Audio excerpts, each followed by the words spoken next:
Welcome to Sri Lanka at 99.94. My name is Mark Machado from the Maryland, and I'm joined as always by Estelle Devon from the Papare.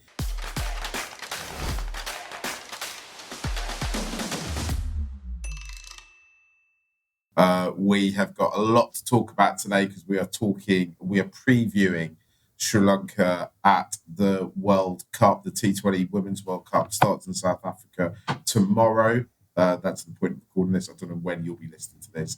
Sri Lanka have got quite a task to get out of that group stage. We looked at the squad last week. I think we.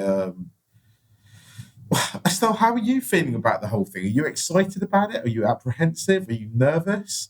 A couple of years ago, the conversation was around Sri Lankan women not existing. That they've been playing a reasonable amount of cricket the last few months, right? Yeah, actually, I think I feel a little more optimistic than I did the last time we spoke about the team. Like you mentioned, we spoke about the squad last week, right?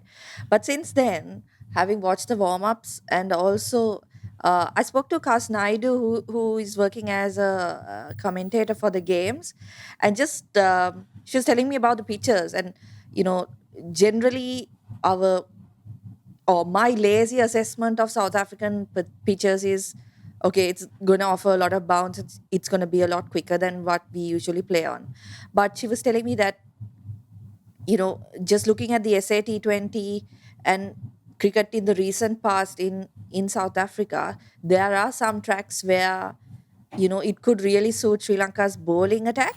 So she was telling me that, like, if the bat, and we spoke about this last week as well, about how the batting really needs to step up. um, so she was telling me that if the batters can put together like 120, 130, the bowlers are going to really be able to put up a fight on some of those tracks. So I'm feeling a little more optimistic after that conversation. I'm glad to hear it because Sri Lanka have had success. The women have had success at the Asia Cup recently when they got to the final. Chamri, our captain, our taliswoman, and top it all off, I think it's her birthday today. Is it today or was it yesterday? Yeah, Um, Today today. has talked about trying to replicate some of that success, right?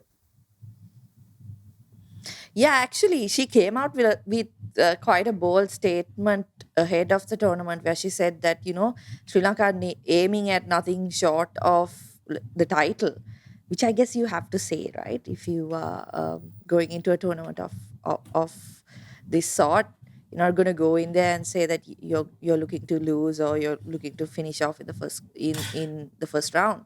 But Do you really think that though? yeah, Do you go think ahead. that because sometimes some teams, and I remember famously when England won the Rugby World Cup in 2003, they always just said next game, next game, next game, one game at a time. I remember when the men's side would get into all the finals, Sanga and Mahela would just say next game, next game, next game. Um, I think it's kind of unusual to say you're going there to win it, right? I mean, obviously, because I think it's kind of implied if you turn up there that you're hoping to win the thing, right? Especially for a full senior member of the ICC. It's not like you're going up there. You know, they're not going up there to make the numbers up. But I just I don't know. I think it's an interesting psychological thing in my. Yeah.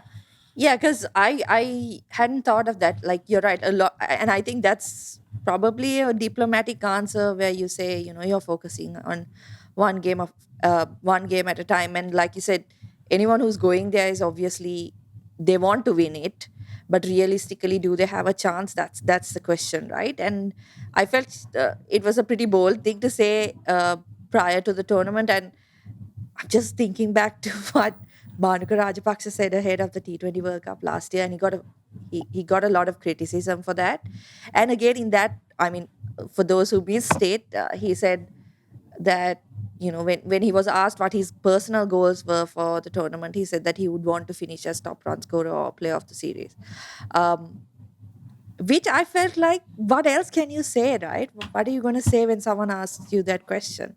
So I felt like it's something similar with Chamari, but interesting that, yeah, a lot of teams would have would have said, we're taking it one game at a time. We want to see how far we can go.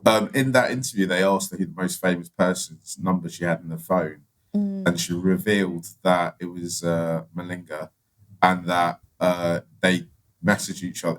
It sounded like they messaged each other quite a bit, right? And he'd sent over some encouraging messages.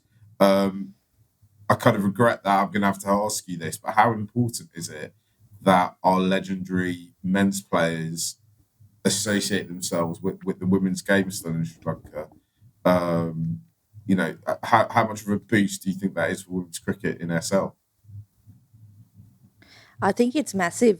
And what's sad about it is it did seem like they text each other at least semi regularly because he'd wished her for her birthday. But if only they did that in public, right? Because I feel a lot of the issues are that there is not much visibility for the team. That's why putting them on TV is so important, where younger people are seeing them play. So if guys like Kumar Sangakkara, Mahela Jayawardene are able to talk about them, and not just when they reach a final or something like that is happening, but consistently. And to be honest, I was quite disappointed even with the senior women's team during the under 19 World Cup. Not many of them said much. It's not um, something which they kind of think about, and no, I'm not going to talk about this, or it's not a conscious thing. But I think they don't understand how powerful something that they say can be, right? In a circumstance like that. Yeah, absolutely. Let's take a quick break. When we come back, shall we talk about the warm up games? Because I think there was a result that at the time we weren't overly enthused by, but actually, considering other results that have happened since, I think looks quite good. You're listening to Cricket's Conversation on 99.94. Whatever your team, we have the show for you on podcast, YouTube, or on the 99.94 app. We have India, England, South Africa, West Indies, and now Sri Lanka covered. If you want to find us, the best way is to follow us on social media at 9994DM by downloading the 9994 app or Google 99.94 on podcast. We speak cricket. So, Estelle, there was a couple of warm up games. The first one was against Ireland. Sri Lanka won it with not much to spare. They won it on the last ball, right? At the time, I saw that result and I thought, this doesn't really bode well if we're not if we're kind of competitive with Ireland, who are a team that I've got a lot of respect for, but I don't think many people would have had them down as favourites. I thought, okay, not great. However, Ireland went and beat Australia, who I had down as favourites a couple of days later.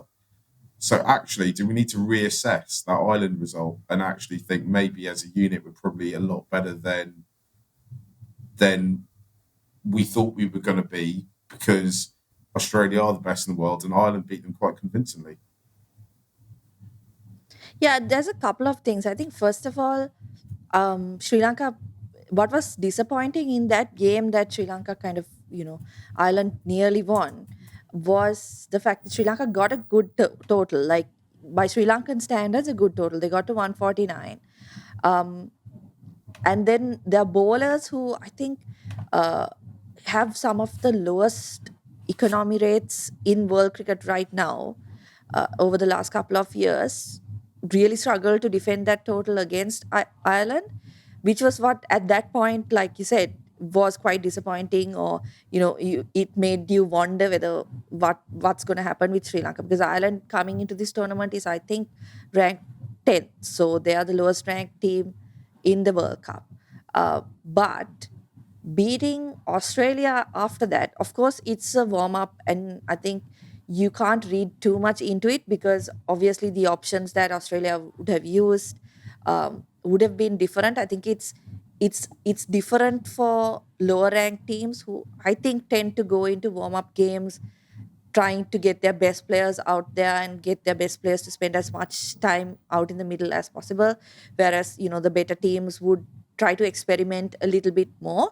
So we have to take that into context, but it's still a massive, I think, moment in women's cricket as a whole, just to see the ease with which Ireland was able to chase that total down 160 something against Australia, which even their bench is, I think, far ahead of a lot of other teams.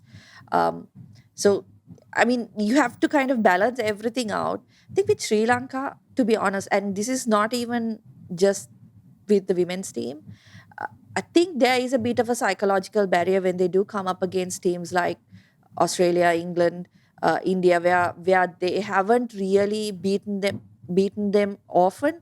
Like if you take a team like India, has done or achieved a lot more than Sri Lanka has in the recent past. But Sri Lanka have, not regularly, but almost every tour have got like that one win against India, whereas they've never done that against England or Australia, right?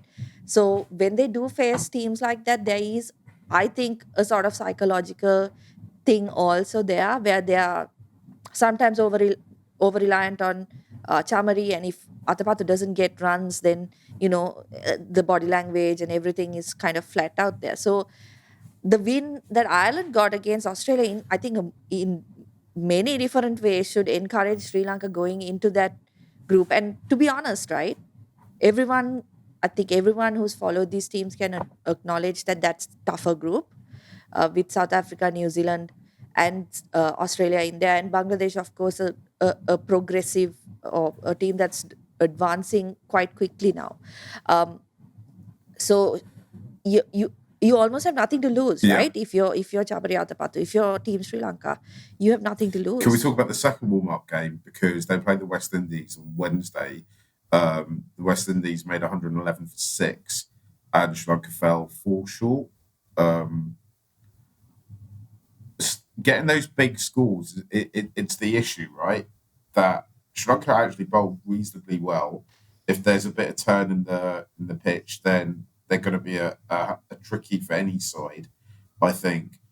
But it's not being able to put those runs on the board that is kind of becoming, it's the reason that's stopping us moving to the next level. There's no short-term fix for that, right? Because we know there's no players who are going to hit. You talked about how important Chamari is in the side.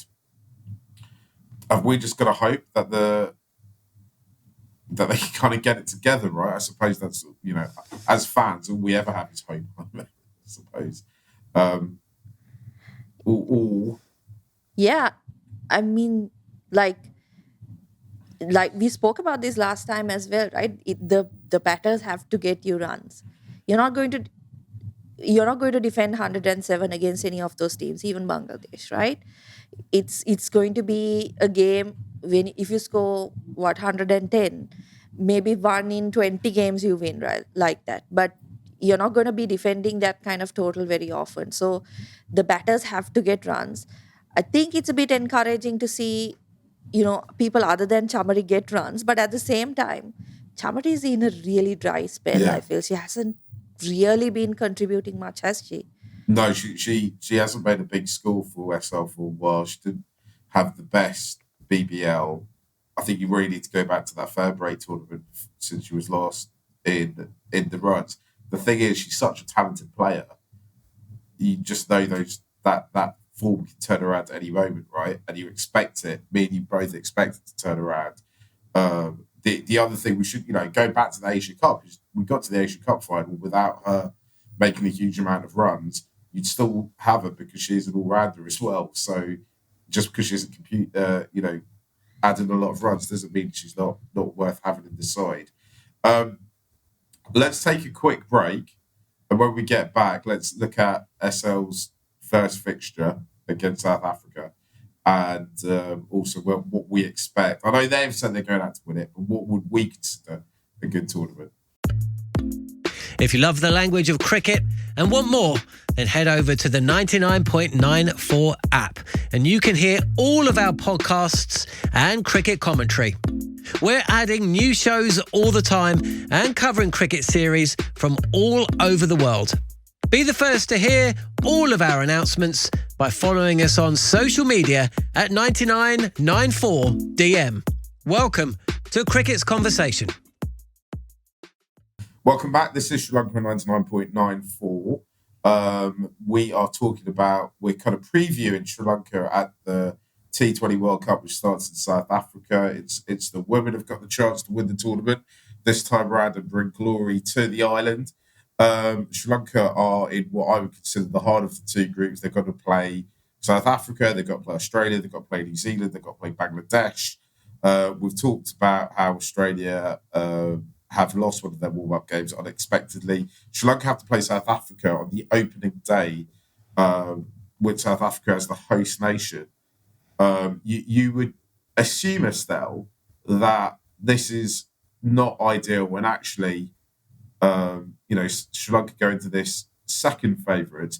However, the South Africa camp's in a bit of disarray, isn't it? Dane van Niekerk their captain, hasn't made the team because of fitness issues, not being able to complete a 2-kilometre run in their allotted time. I mean, as Sri Lanka fans, we all know that this is, I want to say an issue, but this is a measurement that some boards take.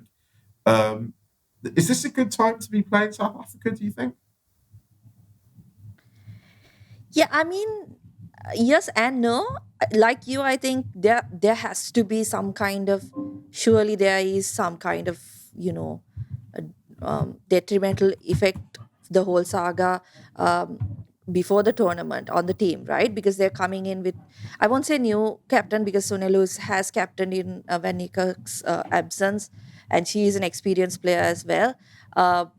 So I won't say like in the leadership, but with Marizan Cap, Dani's wife in the team, there's got to be, or you'd expect it to naturally be there, right? Some kind of discomfort within the camp.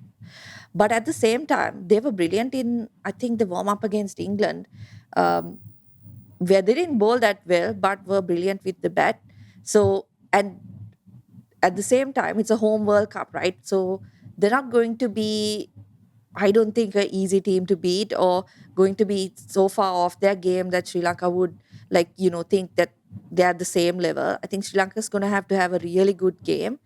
But at the same time, playing them first up in the tournament opener, you've got to kind of, I think, get into South Africa's head, because they have this reputation as being chokers. They've had this problem outside, with the captain not being picked. There's so much like psychologically going on. Tournament opener, home tournament, captain is not there. You have to play on those things, I think, going into the game. I don't know if Sri Lanka will do that, because I don't think you really see that kind of gamesmanship in the women's game as much as you do see it in the men's game, like the pitch fiasco in the Border Gavaskar opener. But I think Pitch fiasco, that kind of implies that actually, both sides were complaining, but there was only a few select Australian commentators, right? Anyway, we're not talking about that. we should probably get the Indian team's perspective on that. So, I think tournament opener is probably the best time Sri Lanka could have come up against South Africa. If you look at all four teams, I was going to say that obviously the girls will be wanting to put a good performance in as possible. They might also be frantically checking their phones because it's the same day as the auction for the Women's Premier League, the Women's IPL. Actually, the auction has been pushed to 13. There you go. Every time I come on, we talk about the auction. You tell me it's been moved. Sorry, I didn't get that memo. So they won't be frantically checking their phones, but there's 15 Sri Lankans in the auction. I think each team's allowed to play 5 foreign players. Yeah, 5, but 5 provided that one of them is from an associate team. So technically 4 spots open to Sri Lanka. But that's only in the start lineup, right? So they'll be able to pick. They'll have more foreign stars in the squad. I think last time around, we talked about the women's team. We were talking about there's potentially 2 players who we thought were we're definitely going to get a close look at. I wonder if actually a few more, if they can start the tournament well, a few more can kind of put themselves forward for it. The other thing I noticed is that compared to the English girls and the Australian girls, the Sri Lankan girls or women, sorry, have all put themselves in much lower price brackets, and they're much cheaper to bring on than some of the other players, including Charmery. Right, she's not in the highest bracket, which I thought was a great idea because 9/10 of it is actually getting to play in the tournament, right? Yeah, absolutely. And I think all 15 had registered at 30 lakhs Indian rupees. Um, I think it's going to be interesting how the teams go about things because you know I think they've got like seven players, international players per team, that they can pick in total. Whether any Sri Lankans make it into those seven is a bit of we don't know, right? But I think the fact that 15 have got shortlisted to the draft itself means that there might be some interest outside those two that we discussed, Chamari Atapattu and Inoka Ranavira. But at the same time, Sri Lanka do have two games of the World Cup before the draft, on the 10th and 12th. But I don't think, I mean, if a particular team has their eye on a player, performances in those two games will obviously, help them get a spot. But I don't think they'll pick someone who they were not kind of thinking about that much. So that's I The think thing what's is, going to right, be a you bit you tricky say going that, in there. Estelle, and I would kind of agree with you, right, in terms of that. To me, makes what you're saying makes sense. However, Mhm. the actual franchises weren't allocated till what, about 3 weeks ago, and Mm. so Yep. presumably until about 3 weeks ago, really they couldn't have. I mean, that there would have been some people And have, we don't actually even know the coaching yeah, staff, right? Only Mumbai and Gujarat have announced the coaching exactly. staff. So I mean, at least three of these teams are going to turn up there, and we have no idea who's coaching them. We have no idea who's making the decisions. We have no idea what their backgrounds are.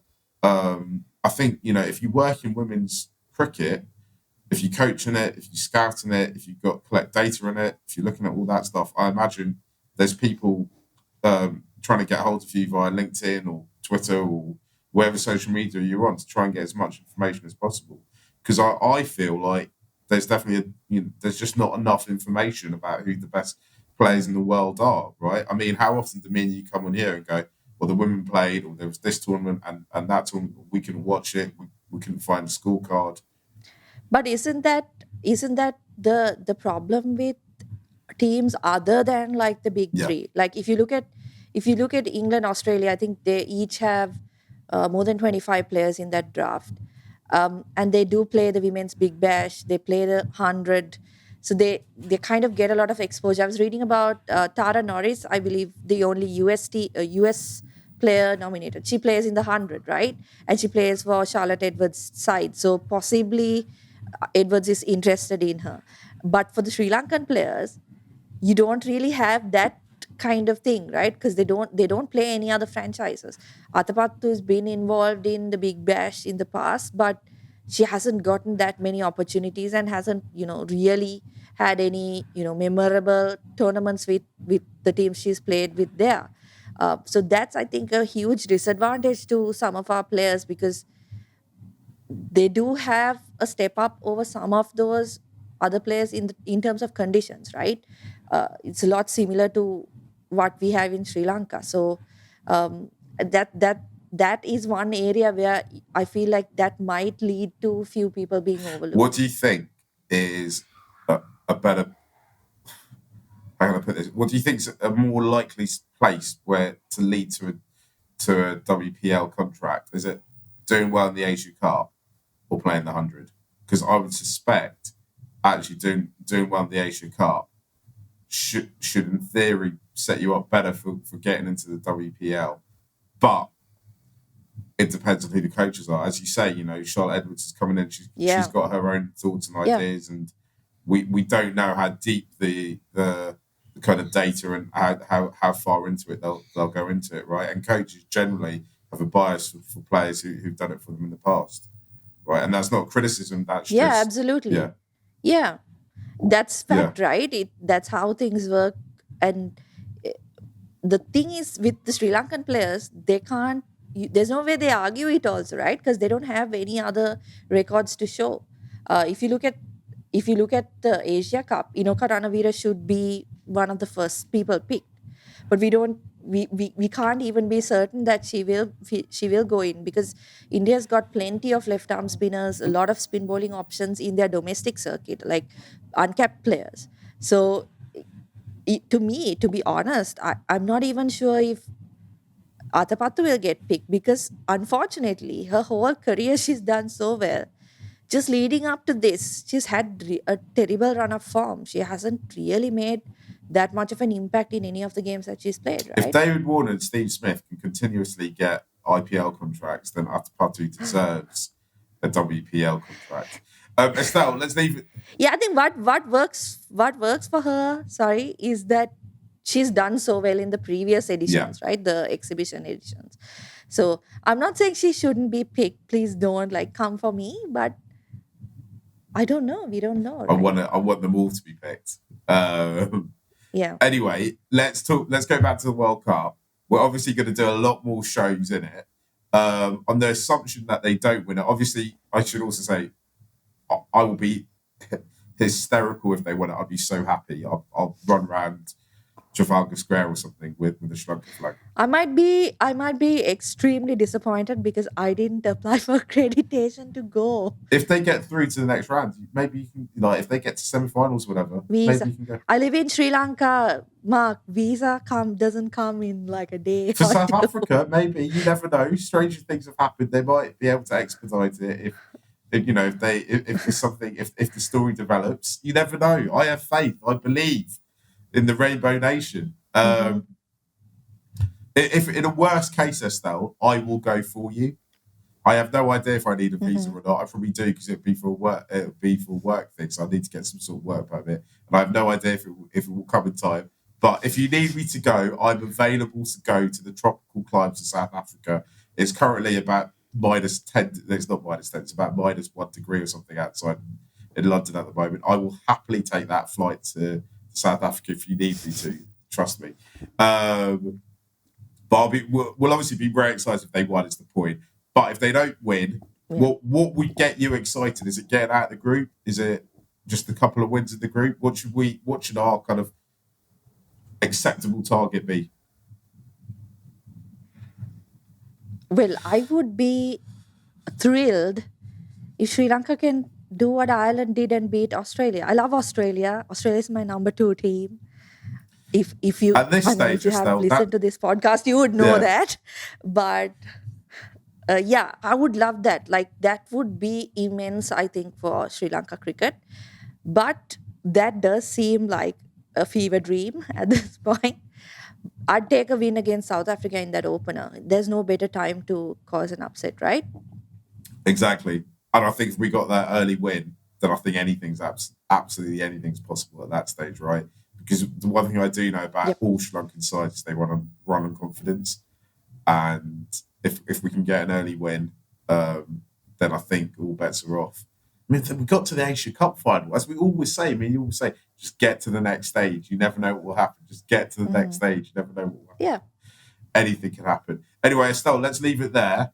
Of course, we'll be back with all the updates from the Women's World Cup as it develops. And hopefully we'll be able to update you on Sri Lanka's progress for a few weeks yet as they get all the way to the final and hopefully win it, but who knows. Thanks for listening to Sri Lanka 99.94.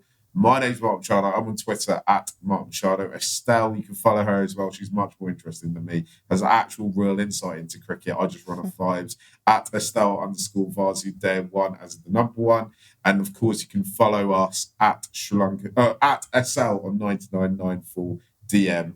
We're on Twitter. We'd love to hear all your feedback, all your comments. Let us know what you think of anything we've said. Just be nice about it and don't be rude. Thanks for listening. Bye.